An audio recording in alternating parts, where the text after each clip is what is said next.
Olá, começando mais um Bela Máquina, o canal de automobilismo do portal Terceiro Tempo. E hoje é dia de levantar poeira. Aqui eu já levantei poeira com muitos competidores. Esse moço que está do meu lado guia muito também, mas está à frente da Dunas Race, né? Que Isso. organiza um dos mais importantes eventos do off-road mundial, que é o Rally dos Sertões. Obrigado por estar aqui, Marcos Moraes. É um prazer estar aqui também. Muito obrigado pela oportunidade de estar aqui falando um pouquinho do Rally com vocês. 25ª edição, Bodas de Prata, uma data festiva, mas eu fico imaginando como é que foi a preparação dessa edição, Marcos. Teve alguma coisa diferente, alguma coisa que você pensou um pouco diferente por conta de ser a 25ª edição? Olha, eu acho que a gente buscou primeiro ter uma chegada num lugar bem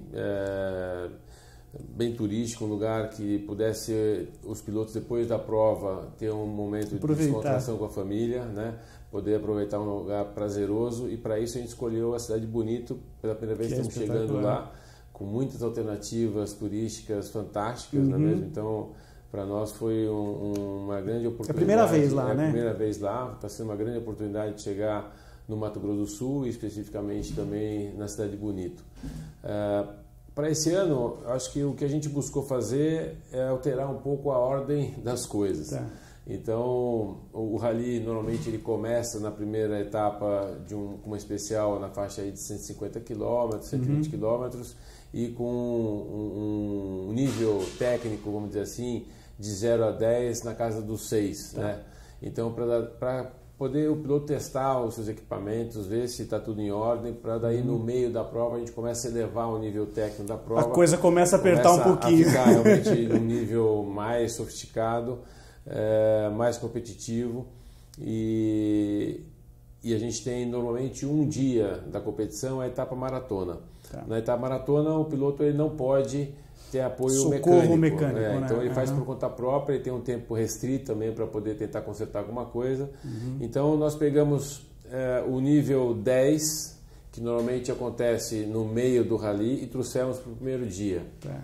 E a etapa maratona, que também normalmente acontecia no meio do rally, nós trouxemos para o começo e pusemos logo no segundo dia. Tá. Então o rally esse ano ele tem essa configuração, e eu acho que vai ser uma experiência nova para os pilotos, já de cara começar a fazer uma prova no nível 10 e em seguida fazer a etapa maratona. Eu vou colocar na matéria, inclusive, em forma de texto, né, embaixo do vídeo, o pessoal vai poder acompanhar todas as 7, né? As 7 etapas que vocês têm. Claro, tem o prólogo antes, que vai ser a partir de Goiânia, lá no autódromo mesmo. Vai ser justamente na cidade de Alfa, que é uma parceria que a gente estabeleceu no condomínio residencial que eles estão lançando.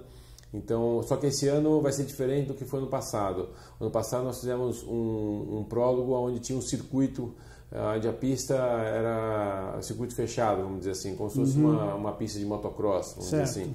E esse ano a gente está fazendo em linha, ou seja, é como se fosse uma mini especial. Ele vai começar aqui, terminar aqui e depois já vai embora. Ele não vai fechar a volta, vamos dizer assim. Ele tem um roteiro a ser seguido, um roteiro de 6 km com um nível técnico bem interessante, como se fosse uma mini especial mesmo. E então isso vai ser no dia 19, a partir das 10h30 da manhã, agosto, né? lá em Goiânia, né? E depois nós temos a largada promocional, que é a partir das 6h30 da tarde, lá no autódromo de Goiânia. Autódromo, né? Toda a concentração é lá. Então, inclusive, a entrada é franca, qualquer pessoa pode ir. O pessoal que estiver lá em Goiânia, pode acompanhar de pertinho. Poder curtir, observar as máquinas, ter acesso, bater foto, até mesmo entrar dentro do equipamento, sentar numa moto, ou no TV, ou no carro, enfim. É bem interessante. Nós vamos estar fazendo também, no dia 19, uma programação de uma outra corrida, que chama Corrida Insana, que é os infláveis gigantescos que você tem que subir, escalar e descer do outro lado. E isso pode participar a família com os filhos e tudo mais. Uma gincana que vocês É tipo uma gincana. Bacana. E vai ser uma experiência novidade, nova também. É uma novidade também. Vocês incorporaram na pré-largada do Rally dos Sertões esse ano. Eu tive lá com vocês em 2013, né? Estava mostrando até um pouquinho antes as fotos que a gente fez na ocasião, lá no prólogo, inclusive eu fiz a cobertura pelo portal Terceiro Tempo, a convite de vocês. Aliás, aqui eu agradeço pessoalmente, depois de um certo tempo, mas foi muito bacana aquele evento, foi a primeira vez que eu fiz a cobertura, e na ocasião vocês fizeram um prólogo em frente ao shopping ali, vocês montaram um circuitinho ali em frente, né, ao shopping lá em Goiânia, né, o Flamboyant, foi bacana também. E só para esclarecer para o pessoal, né, Marcos, que quem não está muito habituado, afeito à questão do rally, o prólogo serve para a linha de largada, né, para você definir as posições de partida do rally. Como você né? tem isso na Fórmula 1, que faz a tomada de tempo no sábado, a gente tem uma tomada de tempo que é nesse prólogo, onde já estabelece do primeiro ao último em função do tempo que cada um fez a hora de largada. As inscrições já foram encerradas? Encerraram na dia 31, né? 31 desse mês de julho passado. Vocês têm 4 categorias. Tem carros, motos, UTVs e quadriciclos. Não mudou nada em relação ao ano passado. Caminhões continua fora porque de fato, poucos, né? Tem muito poucos, deixou de ser competitivo e então a gente resolveu tirar essa categoria do rally. Tá. Mas estamos voltando já desde o ano passado com a categoria regularidade. Então nós temos um roteiro feito pelo Cleiton, que é um cara muito experiente nessa parte de regularidade. Então eles vão estar, em alguns dias eles vão estar fazendo a mesma especial do rally na categoria velocidade, porém na modalidade de regularidade. E outros dias eles têm um roteiro próprio para fazer, e de tal forma que as mesmas cidades do dormitório continuam sendo exatamente iguais. Então isso vai ser interessante também poder compor essas duas categorias juntas. E é um conselho que eu dou, eu estava comentando até com o meu xará aqui, porque eu fiz esse ano uma prova de regularidade lá em Penha, lá em Santa Catarina, né, no evento da Mitsubishi, muito bacana, o pessoal organizou de uma maneira espetacular, até foi o Roldan, né, que foi o nosso navegador campeão do Dakar esse ano, que fez todo o levantamento da prova e tal, e eu dou essa dica, porque a turma do rally, toda a turma do rally que veio aqui, Marcos, me disse de maneira categórica, olha, se você quiser começar no rally, comece pelo rally de regularidade, que o bichinho ali pica você, porque você começa a gostar da brincadeira. Começa a pegar o vírus já.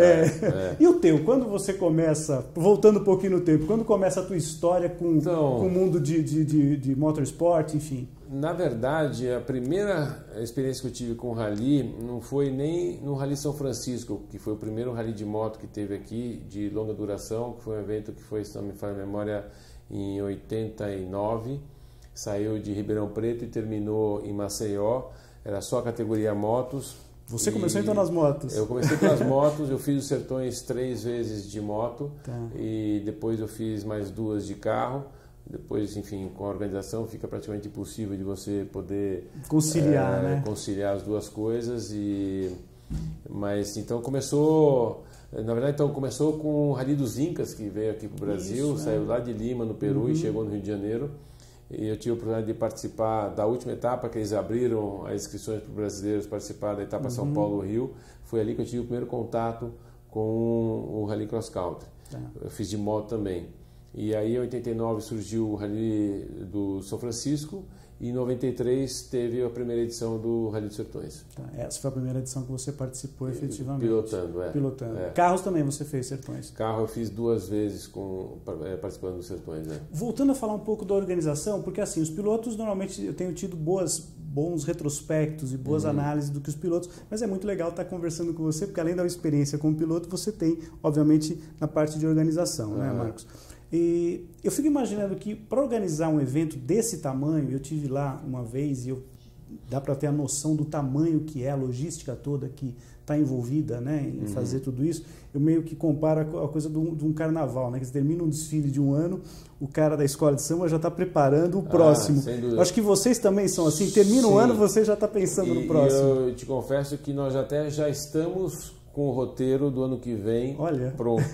Não pronto no que diz respeito ao levantamento propriamente dito, mas as cidades dormitório praticamente já estão fechadas, o começo e fim também já está fechado, e isso já é realmente a roda girando sem parar e já pensando no ano seguinte. Não dá para parar de jeito nenhum, né? Essa organização toda envolve número de pessoas hoje que trabalham junto a Dunas Race, enfim, como é que funciona isso aí, Marcos? O rally, de uma forma geral, ele compõe por volta de 1.700 pessoas, né? Não só da organização, mas envolve os pilotos, os mecânicos, só de mecânicos são 500 e poucos mecânicos dentro do rally.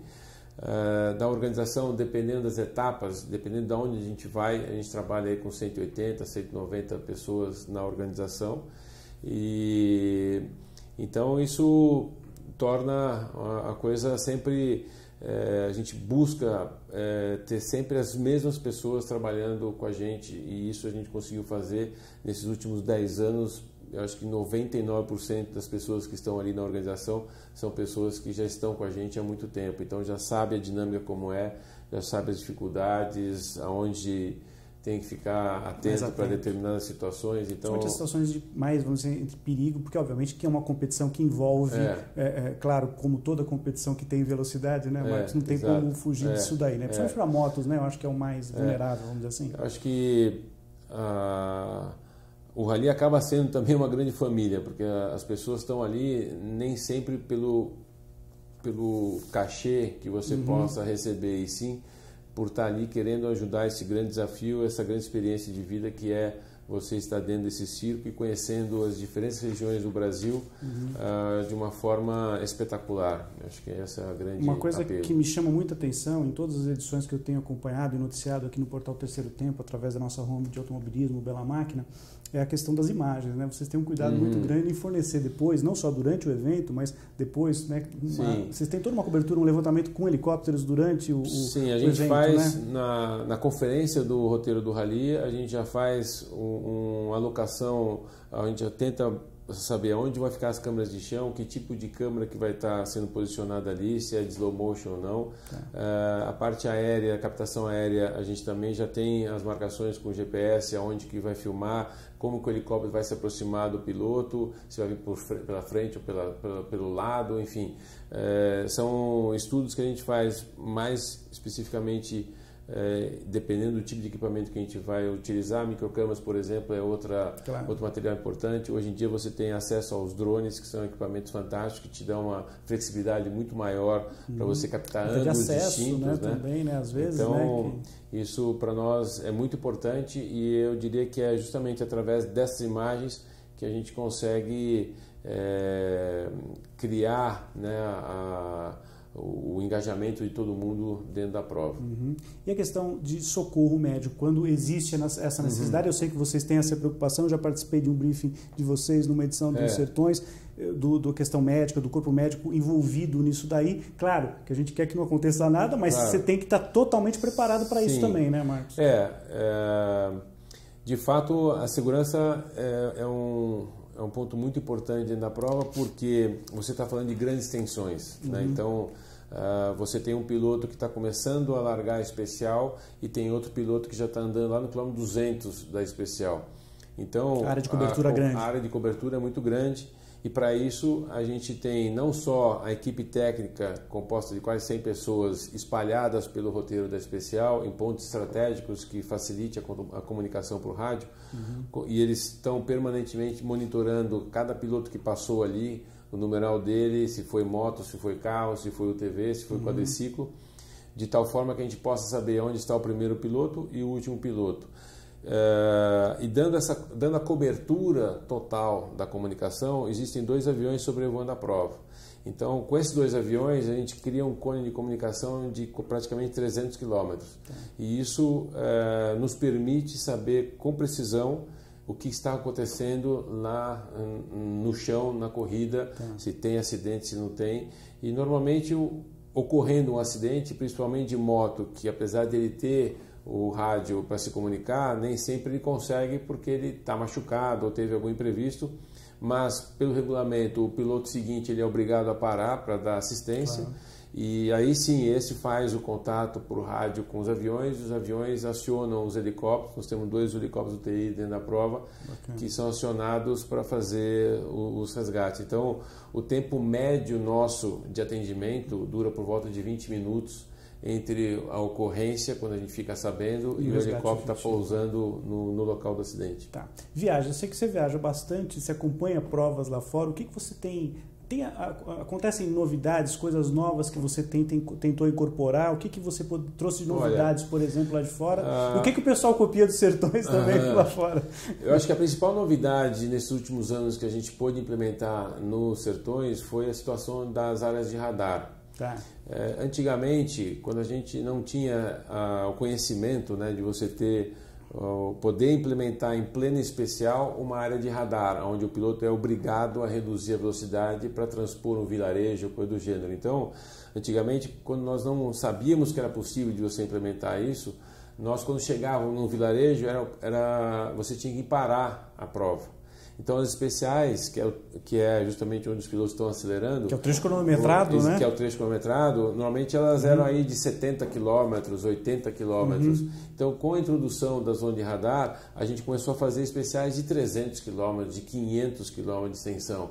Então, isso trouxe uma melhora na parte esportiva do evento, na parte técnica do evento, que possibilitou aumentar o desafio, e isso traz, obviamente, uma vontade do piloto de querer chegar, de querer ganhar e de ser competitivo. E eu acho que também é uma coisa interessante, você pensando na segurança dos munícipes, né? Do pessoal que está na região também. Eu queria né? aproveitar até esse momento aqui contigo em fazer uma reflexão. Isso vai ser um ponto bem tem duas faces da moeda, né? Vamos dizer assim. Mas eu vi agora a FIA alterou a hora de largada dos 4 primeiros pilotos, dando um intervalo de 5 minutos entre eles. Isso para evitar poeira. Né? Dali para trás, ou seja, do 5º em diante, eles estão largando de 1 em 1 minuto. Né? Aqui no Brasil, a gente faz os 10 primeiros pilotos, larga de 2 em 2 minutos. Certo. Dali para trás é de 1 em 1 minuto. Ou seja, aqui no Brasil, a gente já tem o dobro de tempo do intervalo entre um piloto e outro para os 10 primeiros pilotos. Quando você fala que o efeito poeira é para evitar isso, eu acho que isso é uma grande confusão, é uma grande bobagem. Por quê? Porque especiais acima de 50 km, você já está praticamente andando na poeira do outro. Não tem como e evitar, está todo mundo andando na poeira um do outro. Só que eu faço uma observação, que isso é um fato. Se você está falando do rally contra o relógio, ou seja, quem é o mais rápido é o que ganha. Se você está dando a oportunidade desse piloto, que por coincidência, teoricamente, são os mais rápidos, claro, por sinal, que tem o melhor equipamento. Mais bem equipados, né? Mas se você está dando a oportunidade desse piloto andar 5 minutos a mais, aliás, são 4 minutos a mais do que os outros, sem ter poeira, você está beneficiando o cara no tempo perante os demais. Verdade. Assim como aqui no Brasil, você está dando 1 minuto a mais para os 10 primeiros terem 1 minuto a mais de estar pilotando sem poeira, e isso você está favorecendo o cara. Isso para mim, principalmente agora com 5 minutos, eu estou chamando disso de um roubo, literalmente. Verdade. Perfeita a tua análise. A organização, as federações deviam pensar o contrário. Acho que 1 minuto é mais do que suficiente para que todos larguem nesse tempo. E quando você tem esse padrão de tempo entre todo mundo, você acaba tendo menos buracos de intervalo entre um veículo e outro. Claro. E acaba também sendo, de certa forma, mais seguro, porque se você tem uma pessoa que quer, de alguma maneira, entrar no trecho especial, se ele vê que a cada 5 minutos está passando um carro, é uma coisa, mas se ele vê que está passando a cada 1 minuto um carro, ele vai pensar 2 vezes antes de realmente querer entrar, ou simplesmente esperar passar todo mundo para depois querer entrar. Então, são reflexões que eu acho que... Pertinentes, né? Principalmente se a gente está falando de rally de velocidade, onde o cronômetro está aberto e você não pode ter uma vantagem desse tamanho perante os demais para que você vá andar sem poeira nos próximos 50 quilômetros. Isso eu posso te dizer que vai dar uma vantagem aí de uns 20 a 1 minuto de vantagem a mais para esse piloto. Imagino que sim mesmo. Falando um pouco do grau de dificuldade agora. Não tem jalapão esse ano, né? Não vai ter jalapão. Que foi um bicho-papão, né? Vários dos convidados que eu recebi aqui, a turma falava, eu perguntava, jalapão e tal. Todo mundo encantado, porque é desafiador, é bacana, você tem e tal. É espetacular. Mas do que você obviamente participa de todo o levantamento da prova, você está lá pronto ali, você está lá em loco fazendo todo o levantamento. Vamos dizer que eu fosse um dos competidores, eu me entusiasmei com o rally de regularidade, vamos ver que no futuro, o que você diria para mim, Marcos, meu xará, qual seria o trecho desse set aqui mais difícil em termos de pilotagem? Do que você levantou? Eu acho sem dúvida a primeira etapa. Só para o pessoal ter uma ideia, só para eu passar, me permita, rapidamente, que é de Goiânia a Goianésia. Tem um deslocamento inicial que é só para você chegar no trecho cronometrado de 120 km, aí o trecho cronometrado 310 e o deslocamento final, quer dizer, fecha o cronômetro mais 130 para chegar na base, né? Isso. O inicial está com 240, se não me engano. Tá um pouquinho mais. O total do dia está dando 680 km. Tá. Eu tinha uma previsão aqui de 560, então essa minha aqui está errada. Mas, de qualquer maneira, você tem uma especial cronometrada de 300 km. E essa você considera um calcanhar de Aquiles? A mais difícil. Tá. Porém, nós teremos no quinto dia uma especial de 436 quilômetros, que ela é não só pela sua extensão, como o tipo de terreno, tem todos os tipos de terreno nessa especial, tem areião. Já vai estar no Mato Grosso e Mato Grosso do Sul, já está dentro, justamente entre o Mato Grosso e o Mato Grosso do Sul. Tá. E eu acho que tem uma outra condição que vai ser um fato novo também dentro do Rally, que é a quarta etapa. A quarta etapa nós teremos 60 km de navegação por GPS puro. O que eu quero dizer com isso? Eles vão estar entrando dentro de uma região onde não tem planilha, não tem o roadbook mostrando o caminho que ele tem que seguir. Ele vai ter que seguir só o GPS, bloqueando os waypoints que a gente marcou, até ele sair num outro ponto, que aí começa a ter o roadbook. Isso não tinha, vocês não tiveram isso? Isso já teve, mas sempre assim com 10 km, 5 km. Dessa vez um pouco mais extenso. Essa vez você tem 60 km nessa navegação e um diferencial também nessa navegação. Os waypoints, eles estão distantes entre eles na faixa de 3 a 5 km entre eles. Antigamente, quando a gente fazia navegação por GPS, a gente fazia a cada 200 metros um waypoint. Entendi. Então você acaba criando um trilho natural, depois que os 5 primeiros passaram, já cria um trilho ali e isso facilita depois para os outros. Claro. Mas portando uma distância maior, o cara vai desviar de um cupim, vai desviar de uma pedra e já criou outro caminho. Entendi. E com isso a navegação efetivamente será seguindo o GPS. Entendi. Só para esse quarta etapa, né, que você falou. Essa na quarta etapa, que é de Aruanã, em Goiás, a Barra do Garças, no Mato Grosso, que é esse o trecho aí que você está falando com essa novidade aí de navegação que a gente vai ter. O total do Rally dos Sertões desse ano? Está com 3.600 quilômetros, com especiais de quase 2.000 quilômetros. Isso encerrando lá no dia 26 de agosto, né? Chegando em Bonito, no Mato Grosso do Sul, que o nome é apropriadíssimo. A região é bonita demais. Até brinco, não devia chamar bonito, devia chamar lindo. Lindo, né? Espetacular. É uma região realmente muito, muito bacana da gente, enfim, visita como turista e, obviamente, o pessoal que vai estar acompanhando de perto lá essa 25ª edição super especial do Rally dos Sertões. Estrangeiros na prova? Estrangeiros na prova, a gente vai ter alguns pilotos na categoria moto. Nos carros, esse ano nós não teremos. Tá. Mas nos carros, esse ano realmente a gente vai ter um grid bem forte na categoria T1 FIA. Tá. Porque nós estamos aí com participação de 2 carros minis, né, da BMW e uma Toyota da Africa South, que é uma equipe bem forte. Super e depois né? tem as 2 Fords que estão vindo aí com a equipe da Vedacity. Então nós teremos aí uns 5 carros muito competitivos, brigando muito ali na categoria que top entre os carros, né? Que realmente o pessoal fica de olho nelas, mas é claro que todas são muito legais. Em número de participantes das 4 categorias, qual que eu acho que está muito próximo a quase todas as categorias. Esse ano a gente teve um crescimento nas inscrições, então eu acho que está muito próximo aí, por volta de 50 motos, 44 TVs, carros também está chegando próximo dos 40. Então eu acredito que as categorias vão estar bem equilibradas. Talvez quadriciclo que terá um pouco menos do que essas demais. Então a gente está falando aí por volta de 8 quadriciclos. E a prova esse ano vai estar bem interessante. A equipe Honda com um time de primeira linha também, pilotos experientes que já ganharam várias vezes o Rally dos Sertões com esse equipamento. A KTM não está vindo com a equipe oficial, mas também tem alguns participantes de KTM. Bacana. Então acho que o grid está bem completo e vai ser bem interessante esse ano. Próximo do final já, mas eu queria uma visão tua do que está acontecendo com a questão da indústria automobilística hoje, que é claro, vocês dependem da indústria automobilística para fazer um grande evento como esse.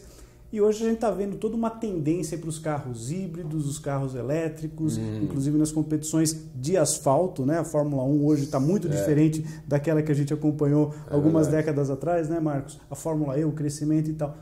Como é que você imagina o off-road, sei lá, daqui a 30, 40, 50 anos, pensando nessas novas tecnologias que estão entrando? Olha, eu acho que a questão dos carros híbridos, e principalmente aí sendo mais direcionado para o elétrico especificamente, eu acho que é bem possível que isso, nos próximos 5 anos, a gente já comece a ver esse tipo de coisa. Eu acho que sim. Quando nós começamos, nem existia no Brasil o carro 4x4. Né? Então já foi uma revolução. Já foi uma revolução, né? Mas de qualquer maneira, eu acho que o carro elétrico, eu acho que já tem aí algumas experiências de testes sendo realizados em alguns países, e nessa questão de categoria 4x4 off-road, né? Então eu acho que em 5 anos é bem provável que a gente comece a ver algo do gênero aí. Provavelmente vão ter que ter categorias direcionadas para ou alguma coisa especial, né? Quer dizer, uma categoria de carros elétricos, protótipos, enfim, carros elétricos dentro do rally. Você acha que, se você fosse fazer uma previsão, sem ter bola de cristal aqui, mas você acha que 5 anos você já começa a ver isso? Eu acho que sim. Em algum país específico, Alemanha, talvez, Europa de maneira geral, que é onde eles estão realmente focando um pouquinho nisso daí, né? Marcos Moraes, eu te agradeço imensamente. Muito obrigado, Marcos. Muito bom. Meu xará hoje aqui, fazia tempo que a gente estava para ter essa conversa aqui, foi muito bom ter te recebido aqui hoje.